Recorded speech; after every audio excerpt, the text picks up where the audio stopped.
성공을 선택하는 테크닉. 트렌서핑의 비밀. 존경하는 독자 여러분, 이제 당신의 눈앞에 리얼리티 트렌서핑의 4번째 책이 놓여 있다. 그동안 리얼리티 트렌서핑 시리즈는 독자들에게 많은 반향을 불러일으켰다. 일상적인 현실에서 사람들은 상황과 환경의 지배를 받고 사건의 진행 과정에 이렇다 할 만한 영향력을 행사하지 못한다. 삶은 그저 눈앞에서 우발적으로 벌어진다. 그런 삶은 넋놓고 꾸는 꿈과도 같다.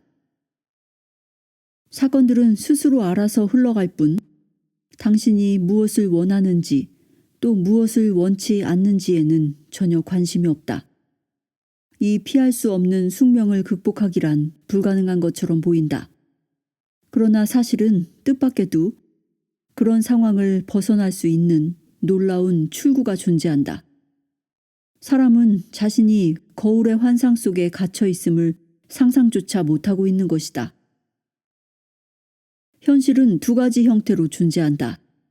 손으로 만질 수 있는 물질적 측면의 세계와 지각의 한계 너머에 있으나 똑같이 객관적으로 존재하는 비물질적 측면의 세계가 그것이다.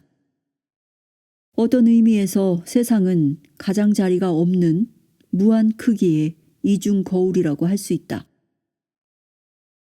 그 한쪽 면에는 물질 세계가 있고 다른 쪽 면에는 비물질적인 가능태 공간이 펼쳐져 있는 것이다. 가능태 공간은 모든 발생 가능한 사건의 시나리오를 보존하고 있는 정보체다. 가능태는 좌표 평면 위에 놓일 수 있는 점의 위치가 무한한 것처럼 그 수가 무한하다. 거기에는 과거에 존재했고 지금 존재하고 앞으로 존재할 모든 것이 기록되어 있으며 꿈과 투시, 직관적 지식과 깨달음은 그곳으로부터 우리를 찾아온다. 거울에 홀린 사람은 거기에 비친 그림자를 진짜 현실이라고 믿는다. 이 같은 거울 효과는 외부 세계가 독자적으로 존재하며 조종 불가능한 것이라고 환상을 만들어낸다. 그에 따라 삶은 타인이 정해놓은 규칙을 따라야 하는 게임처럼 돼버리고 만다. 물론 자신에게 벌어지고 있는 사건들에 영향을 미치려는 시도를 이리저리 해볼 순 있지만 당신에게는 한 가지 중요한 것이 빠져 있다. 주사위에서 빠져나와 주사위를 던지는 사람이 되는 방법을 아무도 말해주지 않았던 것이다. 그렇지만 환상을 털어버리고 깨어나 주위를 둘러보기만 하면 놀라운 일이 벌어지기 시작한다. 당신은 사건의 흐름에서 벗어나 현실의 수많은 측면들을 반짝반짝 비추면서 천천히 돌아가는 거대한 만화경의 중심에 서 있다. 당신은 이 현실의 한 측면이며 그와 동시에 그로부터 떨어져서 독립적으로 존재한다. 그와 똑같이 꿈속에서 깨어 있으면서 이제는 꿈이 당신을 좌지우지하는 것이 아니라 당신이 꿈을 좌지우지할 수 있다는 걸 알아차릴 때 당신은 자신의 독립성을 깨닫게 된다. 이 책에서는 거울 속 그림자의 환상에서 벗어나 거울의 백일몽에서 깨어나는 방법을 이야기한다.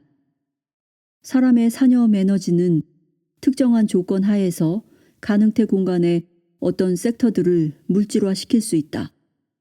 트랜서핑에서 영혼과 마음의 일치라고 부르는 상태에서는 외부 의도라는 신비한 힘이 탄생한다. 트랜서핑을 시도해보고 스스로 체험한 사람들은 깜짝 놀라며 이렇게 말한다. 그들이 의도한 것이 불가사의한 방법으로 실현되었으며 현실이 정말 말 그대로 눈앞에서 확 바뀌어 버렸다고. 말하자면 주변 사람들이 별다른 이유도 없이 갑자기 다정하게 대해주기 시작한다든가 전에는 가망 없이 꽉 닫혀 있는 것처럼 보이던 문이 갑자기 활짝 열린다든가 하는 것이다. 여기서 당신은 가장 흥미로운 현상을 관찰할 수 있다. 무대 장치의 뉘앙스와 수면의 동심원과 같은 현실의 파문이 바뀌는 것이다. 당신의 세계의 층은 잃어버렸던 신선함을 회복한다. 어렸을 때 먹었던 아이스크림의 맛이 되살아나고 청춘 시절의 희열에 찬 희망을 새롭게 되찾는다. 그러나 그 무엇보다 좋은 건 내면에서 느껴지는 자유로움이다. 그것은 자기 신조에 따라 삶을 영위할 수 있는 특권이다. 이런 일이 가능하다는 게 참 이상하긴 하지만 여기에는 아무런 신비도 없다. 이 모두가 현실이다. 그러니 이 책에서 읽은 것을 실제로 시험해보고 너무 놀라고 기뻐서 하늘로 날아오르지 않도록 땅에다 발을 꼭 붙이고 있길 바란다. 가능태 공간이란 트랜서핑에서는 현실의 무한한 가능태는 모종의 정보장 속에 데이터로서 저장되어 있다가 어떤 과정을 통해 선택되어 물질 차원의 현실로 발현된다고 보고 이 정보의 장을 가능태 공간이라고 부른다. 인간의 삶은 물질의 움직임과 마찬가지로 원인과 결과의 사슬에 지나지 않는다.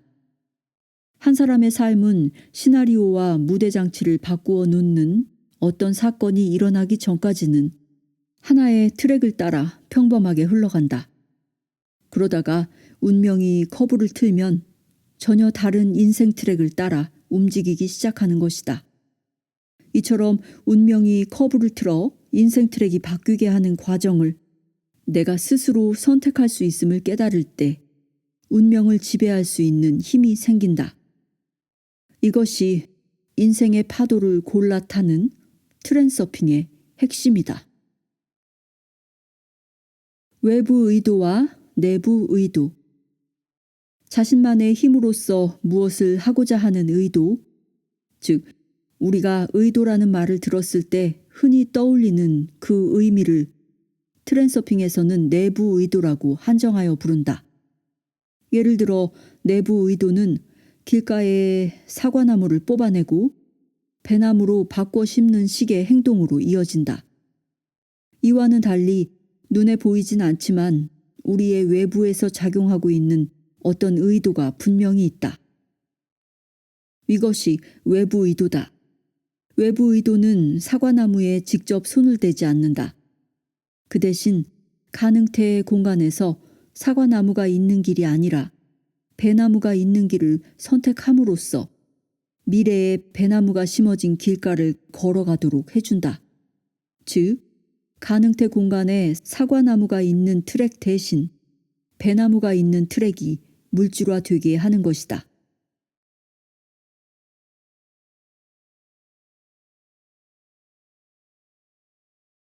(1장) 그림자와 춤추기. 우리는 세상과 놀기 위해서 왔다. 의도의 기원. 새로운 것도 시간이 지나면 어쩔 수 없이 일상적인 것으로 변해가는 것처럼 사람과 주변 세상의 관계도 그러하다. 현실은 하늘의 구름처럼 끊임없이 그 모습을 변화시킨다. 그러나 그 변화의 속도는 가능태 공간에서 물질적 실현의 움직임을 느낄 수 있을 만큼 그렇게 빠르진 않다. 구름의 움직임과 형태 변화도 저속 촬영한 장면들을 고속으로 돌려볼 때만 눈에 띄듯이 말이다. 변화의 신선함은 일순간 삶에 활기를 주긴 하지만 그도 마찬가지로 이내 희미해진다. 비범했던 일들이 평범한 것으로 바뀌고 잔치의 기쁨은 일상 속에 파묻혀 희미하게 사라져버린다. 따분하다. 수사학적인 질문을 하나 던져보자. 따분함이란 대체 무엇인가? 이 질문에 알기 쉽게 대답하기는 어렵다. 따분함과 싸우는 법을 설명하기가 훨씬 더 쉬울 것이다. 영혼과 마음은 단조로운 일상에서 벗어나기 위해 특별한 감동을 불러일으키는 온갖 놀이를 고안해낸다. 장난감은 따분함을 벗어나는 데 쓰이는 좋은 수단이다. 놀이는 그보다 더 좋다. 놀이기구 타는 것 외에도 숨바꼭질, 술래잡기 등등 여러 형태의 재미있는 장난들이 아이들에게 인기를 얻는다. 사람은 자라면서 더욱더 복잡한 오락거리를 고안해낸다. 스포츠 경기에서부터 가상현실에 이르기까지, 심지어 다양한 직업 형태들도 본질적으로는 다름 아닌 놀이다. 아무리 그래도 정말 그 많은 직업들이 다 그렇단 말인가? 자, 전혀 놀이라고 볼 수 없는 직업이 있으면 한번 이름을 대보라. 사람이 어떤 일을 한다면 그는 어떤 식으로든 놀이를 하고 있다는 사실에 주목할 필요가 있다. 어른들은 대범한 척하면서 뽐내는 투로 아이들이 하는 일을 놀이라고 부른다. 그러나 그들 또한 자기의 일이라고 부르는 것에 중요성을 부여해 놓고 그것을 가지고 놀고 있는 중이다. 사람들은 자신이 하는 일에 전적인 책임감을 느끼며 거기에 몰두한다. 아이에게 뭘 하냐고 물어보라. 그러면 아이는 진지하게, 그리고 아마도 화를 내면서 대답할 것이다. 놀고 있잖아요. 어른이 일을 하고 있을 때 옆에서 방해해보라. 그는 분개하며 말할 것이다. 난 지금 중요한 일을 하고 있단 말이오. 그것 보라. 놀이는 진지한 일인 것이다. 놀이를 하지 않을 때 아이는 무엇을 하는가? 보통은 그냥 어영부영 시간을 보낸다. 그러면 성인들은 어떠한가? 어영부영 빈들거린다. 그러나 일이 없으면 곧 지루해지고 따분함이 찾아온다. 그 때문에 또다시 어떤 놀이든 붙잡고 싶어지는 것이다. 그렇다면 놀이는 단지 따분함을 벗어나기 위해서 필요한 것인가? 놀이는 대체 무엇 때문에 필요한 것일까? 질문을 달리 바꿔보자. 이 따분함, 곧 감동 결핍의 원인은 무엇인가? 사실 이 질문은 겉보기처럼 평범한 질문이 아니다. 놀이에 대한 애착의 근저에는 이 세상만큼이나 오래된 필요성이 자리 잡고 있다. 생명체가 가장 원초적으로 요구하는 건 무엇일까? 생존? 자기 보존의 본능? 우리의 고정관념은 그렇게 형성되어 있지만 그것은 올바른 대답이 아니다. 아마 번식, 종족 보존의 본능이 아닐까? 그러나 그 또한 맞지 않는 대답이다. 그렇다면 대체 뭐란 말인가? 가장 원초적인 본능은 자신의 삶을 어떤 식으로든 스스로 통제하고 조종하고자 하는 욕구다. 여기에 모든 존재의 행동의 근저에 놓여 있는 기본 원리가 있다. 자기 보존, 번식 등을 포함한 나머지 모두는 이 원리의 결과로서 나온 것이다.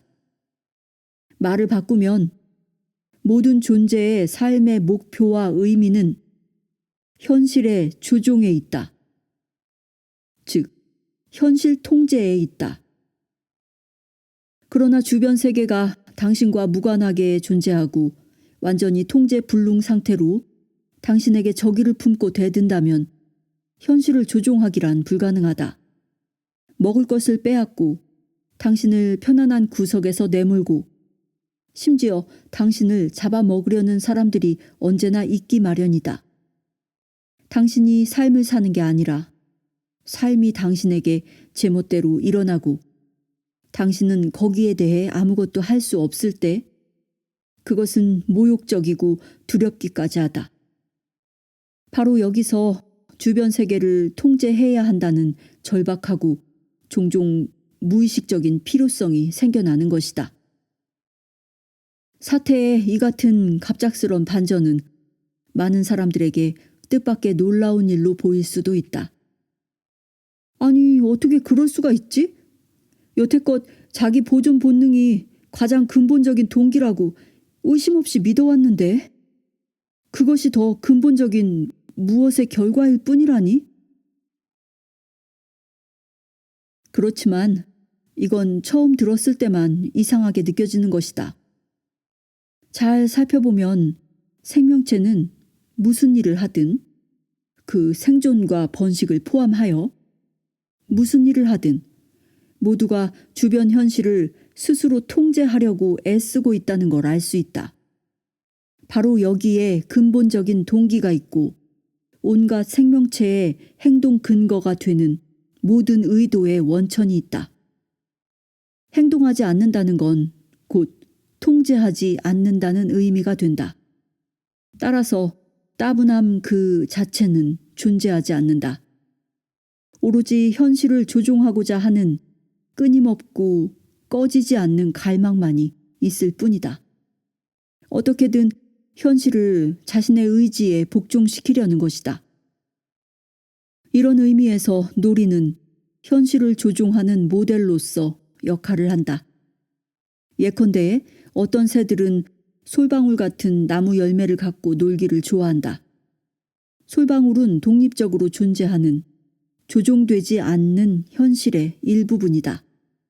그러나 그 새가 그 솔방울에 놀이라는 속성을 부여하자마자 그 현실의 일부분은 조종 가능한 것으로 변한다. 탈 것을 타고 가는 것, 이 또한 일종의 조종이다. 현실은 나를 태우고 달린다. 그러나 내가 원하는 대로 움직인다. 다른 모든 놀이도 정도의 차이는 있지만 역시 이런 규칙에 따른다. 내가 원하는 대로 일이 벌어질 것이다. 놀이의 시나리오는 어느 정도 미리 정해져 있어서 상황을 미리 예측해 볼 수 있다. 물론 주도권을 쥐기 어려운 놀이도 있다. 하지만 모든 놀이는 결국 일어나는 모든 일을 자신의 의지에 복종시키는 행위로 귀결된다. 눈앞의 광경을 구경하는 관찰자에게도 그것은 현실을 조종하는 모델을 제시해주는 하나의 놀이로 보인다. 음악, 책, 영화, 텔레비전, 이 모두가 영혼과 마음을 위한 놀이기구다. 스트레스에 잔뜩 시달린 사념의 행렬이 멈추고 멋진 음악과 마음을 사로잡는 이야기가 나래를 펼치고 날아오른다. 영화 속 주인공에게 무슨 일이 일어나든 그것은 모두가 너무나 익숙한 현실일 뿐이다. 그래서 관찰자는 아무 걱정 없이 상상을 즐길 수 있는 것이다. 현실을 가지고 노는 이 놀이는 잠잘 때도 멈추지 않는다. 영혼과 마음은 꿈의 공간 속에서 즐거움을 찾는다. 꿈의 공간에서는 현실이 의도의 가벼운 숨결에도 유연하게 잘 복종한다. 마지막으로 또 하나의 가능한 방법으로서 공상놀이가 있다. 사람은 단지 조종놀이를 하기 위해서 존재하지 않는 현실을 꾸며낼 수도 있다. 기상천외한 판타지들이 다 그것이다.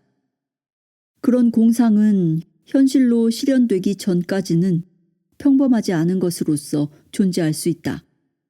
그것은 멀리 있다. 반면 평범한 현실은 가까이에 있긴 하지만 동시에 그것은 접근하기가 아주 어렵다.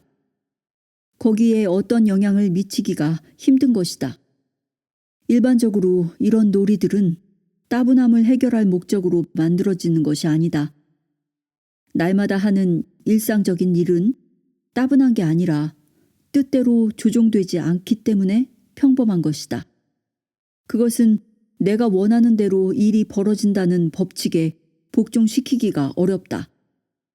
그래서 사람들은 그런 현실에서 벗어나 단순하고 예측 가능한 놀이로 도피하려고 하는 것이다. 우리는 불가피한 현실을 모두 벗어나진 못한다. 인간의 삶은 상황과 조건, 사회에서 그가 처한 처지에 묶여 있다. 현실은 대부분 자신의 의지와는 상관없이 펼쳐진다. 원하는 것마다 거기에는 안 돼라는 말이 붙어 있다. 그걸 줘라는 말에는 못 받을걸? 이라는 대답이 돌아온다. 이런 조건 아래서 도대체 무엇을 시도해 볼 수 있단 말인가? 사람들은 보통 한 가지 방식으로만 행동하는데 그것은 바라는 것을 이루기 위해 노력하면서 주변 세상에 직접 영향을 미치려고 애쓰는 것이다. 바로 접촉해서 행하는 직접적인 행동은 조종의 한 형태이다. 그러나 그것은 결코 효과적인 방법이 아니며 유일한 방법도 아니다. 우리는 다른 방법으로 접근할 것이다. 우리는 뒷짐을 지고 가만히 앉아서 세상이 우리의 소망을 위해 스스로 움직이도록 만든다. 앞으로 이어지는 이야기는 모두 그러한 방법론에 관한 것이다. 트랜서핑은 직접적인 행동을 하지 않고 현실을 조종하는 테크닉이다. 다만 놀이에서처럼 가상으로 하는 게 아니라 진짜 그렇게 하는 것이다.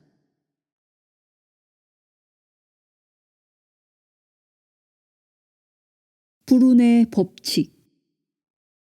현실을 조종하는 법을 배우려면 최소한 현실이 형성되는 메커니즘을 이해하고 있어야 한다.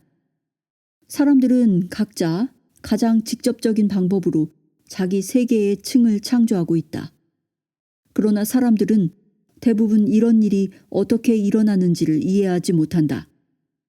사람은 모든 일이 내가 원하는 대로 되길 열망하면서 그것을 위해 노력한다. 그는 자신의 단순한 원칙을 세상에 적용하려고 애쓴다. 내가 방향을 바꾸면 나는 그쪽으로 간다. 내가 압력을 가해 누르면 그 자리가 움푹 들어간다. 그러나 세상만은 왠지 말을 들으려 하지 않는다. 한술 더 떠서 내가 어느 한쪽으로 방향을 잡으면 세상은 전혀 다른 쪽으로 방향을 틀어 달아나 버린다.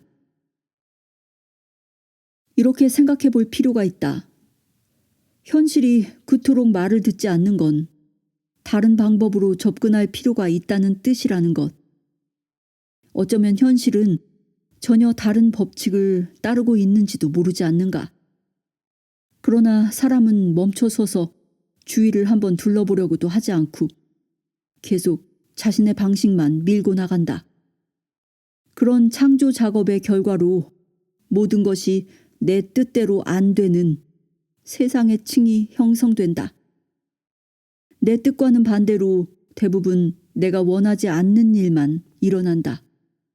뭔가 요상하고 꼬여있고 뒤틀리고 변덕스러운 현실이다. 때로는 세상이 나에게 악의를 품고 분풀이를 하고 있는 듯이 느껴진다. 뭔가 알 수 없는 힘이 불쾌한 사건들을 마구 끌어오고 있는 것 같다. 근심 걱정은 그대로 실현되고 나쁜 예감은 딱딱 맞아떨어진다.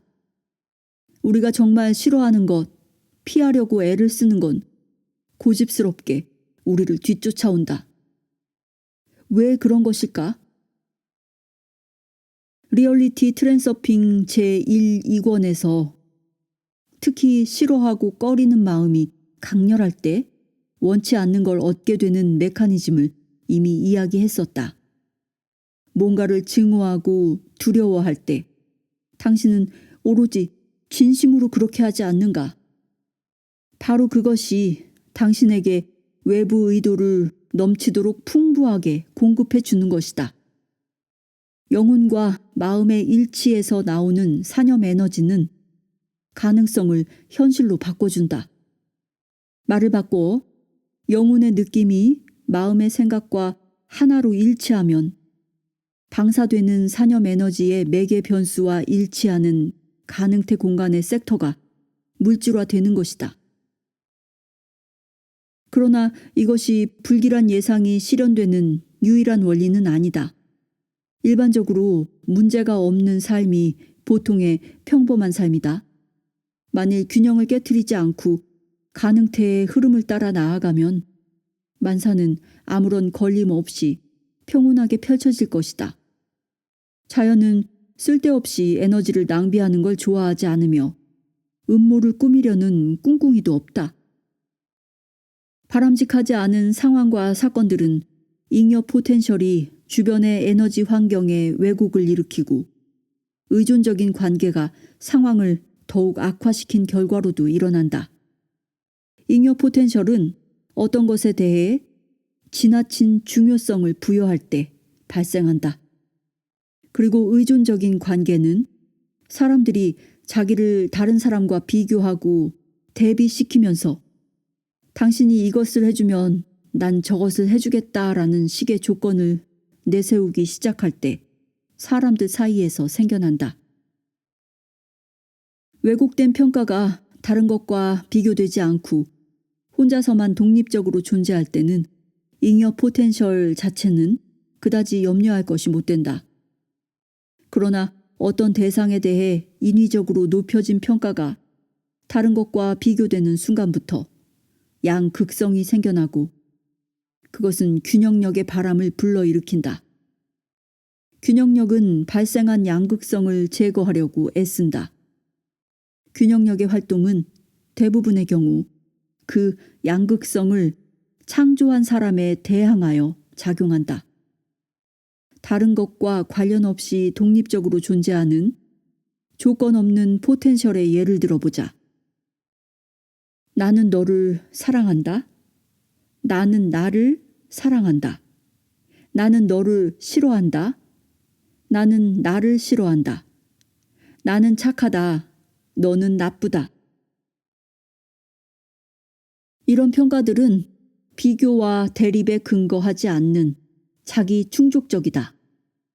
이제 의존적인 관계에서 만들어지는 포텐셜의 예를 보자. 네가 나를 사랑한다면 나도 너를 사랑한다.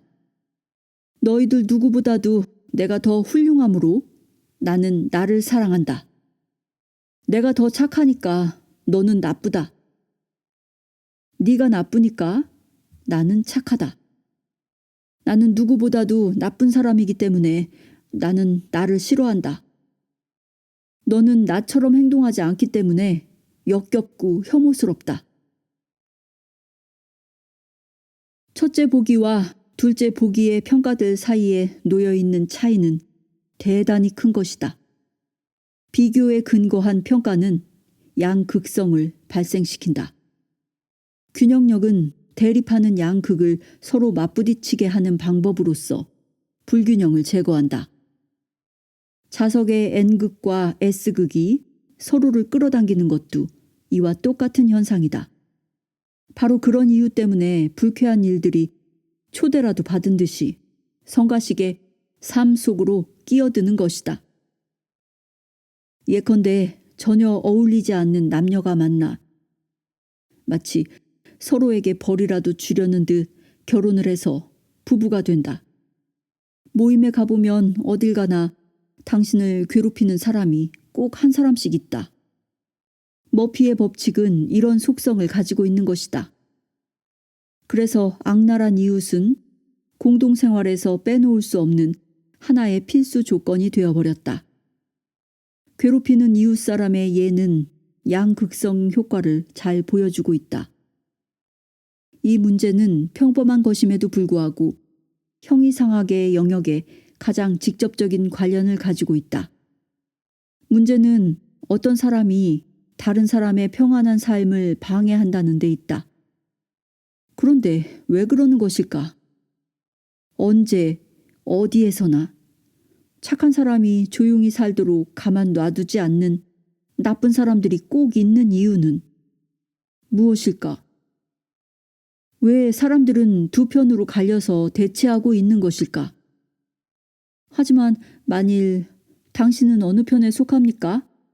라는 질문을 받으면 극소수의 사람들만이 자신을 나쁜 편에 속한다고 생각할 것이다. 당신의 이웃들도 대부분 당신과 똑같이 정상적인 사람들일 뿐이다. 한쪽으로 치우치는 경향성은 균형력의 바람을 일으키는데 그건 당신이 싫어하는 쪽으로 불게 된다. 바람의 방향은 당신이 싫어하는 모든 일이 당신에게 일어난다는 잔인한 원리에 따라 결정되는 것이다. 누군가는 이렇게 반박할 수 있으리라. 젠장, 균형욕은 무슨 놈의 균형력. 그냥 그 사람들이 양심을 잃어버린 것뿐이야. 그게 다야. 골치 아픈 개똥 철학을 들먹이긴. 그러나 나는 지금 이것이 공허한 철학이 아님을 입증해 보이려고 한다. 이웃집 사람이 당신을 짜증나게 한다고 가정하자. 그런데 혹시 당신은 그를 짜증나게 하지 않는가? 절대로 아닐 것이다. 왜 그런가? 당신은 이렇게 말할 것이다. 그자들은 원래 그렇게 나쁜 사람들이지만 우리는 그런 사람이 아니거든요. 그러나 좋은 사람도 나쁜 사람도 원래는 존재하지 않는다. 모든 평가는 비교와 대조에서 나오기 때문에 상대적인 것이다. 그런데도 왜 당신은 이웃을 화나게 만들지 않는 것일까? 당신이 예상치 못한 놀라운 대답을 들려주겠다. 이웃이 당신에게 짜증내지 않는 이유는 그들은 당신을 무시해버리고 있기 때문이다. 당신은 또 이렇게 말할지 모른다. 바로 그거예요. 그들이 그런 식으로 모렴치하기 때문에 나쁘다는 거예요. 이런 관계 속에서 당신은 양극성을 발동시키게 된다. 당신은 새로운 불행을 계속해서 끌어당기는 전자석과 같아진다. 하지만 이웃은 당신에 대해 별 흥미가 없기 때문에 당신과 그들 사이는 물과 기름의 사이와도 같다. 그들은 당신에게 상대적인 평가를 부여하면서 의존적인 관계를 맺고 싶은 생각이 전혀 없다. 그런 의미에서 그들은 당신을 무시하고 있는 것이다. 무관심한 것이다. 그들은 당신에게 중요성을 부여하지 않으며 당신을 그들 세계의 층에 포함시키지 않는다. 그래서 고통받지 않는 것이다. 이웃은 자신의 일에 열중해 있고 당신에게 특별한 주의를 기울이지 않는 한 당신과의 관계에서 양극성을 갖지 않는다. 그러나 당신이 그들과 같지 않다는 것이 밝혀지는 순간부터 그들은 이웃으로서의 당신의 존재에 의미를 부여하고 비교하기 시작한다. 만일 그것이 그들을 흥분시키고 성질을 건드린다면 당신도 이제 그들을 짜증나게 만들기 시작하는 것이다. 당신은 착한 이웃에서 못된 이웃으로 전락하고 만다. 더 나쁜 일들이 계속해서 벌어질 것이다. 당신은 자신의 어떤 행동이 누군가를 괴롭힐 수 있다는 걸 상상도 못하지만 그 행동은 이웃에게 불쾌감을 일으키기 시작한다. 당신은 자기도 모르게 이웃을 짜증나게 만들 것이다. 그와 똑같이 지금 당신의 이웃은 자신이 당신을 화나게 하고 있다고는 생각조차 않는다. 예컨대 공동주택에서 소음은 가장 골칫거리다. 당신이 그것을 못마땅해 할수록 그것은 더더욱 당신을 못살게 굴 것이다. 조용한 삶은 당신에게만 필요한 것이 아니라 당신의 이웃도 바라는 것이다. 그것이 에너지를 적게 소모하는 삶이다. 고요를 깨트리는 건 언제나 비정상적인 것이며 그것은 텅 빈 곳에서는 일어나지 않는다. 그러면 그 에너지는 대체 어디에서 오는 것일까? 이웃이 일으키는 소음은 당신을 균형에서 벗어나게 만든다. 그러면 당신은 이웃을 조용히 또는 소리치며 증오하게 되고 당신의 붕괴는 때맞춰서 그 에너지의 원천 역할을 하게 된다. 거기서 양극성을 일으키는 의존적 관계가 발생하는 것이다. 아우, 저 시끄러운 사람들 미워 죽겠네. 라는 격한 감정이 강력한 자석을 창조한다. 그 자석은 계속해서 새로운 불쾌한 자극들을 당신 쪽으로 끌어당긴다. 당신의 집 근처에 시끄러운 이웃들이 또 나타나기 시작한다. 그리고 이전의 이웃은 기다렸다는 듯이 특별히 당신의 화를 돋우기 위한 것처럼 보이는 새로운 장비를 갖출 것이다. 또 하나 고려해야 할 것은 당신 이웃의 다른 이웃들도 저마다 기여를 하며 만일 고요를 깨트린 자에 대한 감정적 반응이 서로 일치한다면 그 효과는 더욱더 배가 된다는 점이다. 이웃의 문제는 시끄러운 소리 하나만이 아니다. 당신이 주로 혐오하는 모든 대상이 문제가 된다. 이웃은 당신 집 앞을 쓰레기로 어지럽힐 수도 있고 불쾌한 냄새를 풍기거나 현관 입구의 벽에 낙서를 해댈 수도 있다. 그리고 이웃을 향한 혐오감은 일반적인 인간을 향할 때와 마찬가지로 물난리나 화재와 같은 훨씬 더 강력한 결과를 촉발시킬 수도 있다. 다른 모든 경우에도 이와 유사하게 일종의 불운의 법칙이 작용한다. 특별한 중요성이 부여되어 있는 대상이나 특성은 반대되는 성질을 가진 대상을 자기 쪽으로 끌어당긴다. 그런데 중요성은 잘 알려진 것처럼 비교와 대조에 의해 강화된다. 만일 어떤 것이 하나의 극성을 갖게 되면 반드시 다른 극성이 거기에 나타나야만 한다. 양극성은 불쾌한 일을 끌어당기는 자석을 만들어낸다. 증오를 불러일으키는 모든 것이 끌려온다. 짜증나게 하는 모든 일이 늘 따라다닌다. 지독히 싫어하는 모든 일이 벌어지고 만다. 여기에 신기할 것은 하나도 없다. 이것은 법칙이다. 양극성은 에너지 환경을 왜곡시키고 균형력의 회오리 바람을 불러일으킨다. 그 결과 현실은 찌그러진 거울을 보는 것처럼 일그러진 상으로 비친다.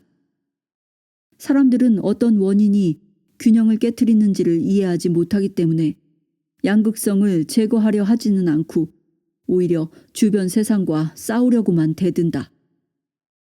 하지만 우리는 트랜서핑의 기본 원리만 실천하면 된다. 오직 자신은 자기 자신으로, 다른 이들은 그들 자신으로 존재하도록 놓아두라. 세상을 모든 방향으로 풀어 놓아야 한다. 꽉 쥐고 있던 손을 느슨하게 풀어 놓으라. 자신의 욕구에 집착하면 할수록 반대되는 모든 것을 끌어당기는 자석은 더욱 강력해진다. 말 그대로 다음과 같은 일이 벌어진다. 당신은 세상의 멱살을 잡고 있고 세상은 거기서 벗어나려고 안간힘을 쓰면서 당신에게 저항하고 있다. 억압하고 저항하는 건 아무짝에도 쓸모가 없다.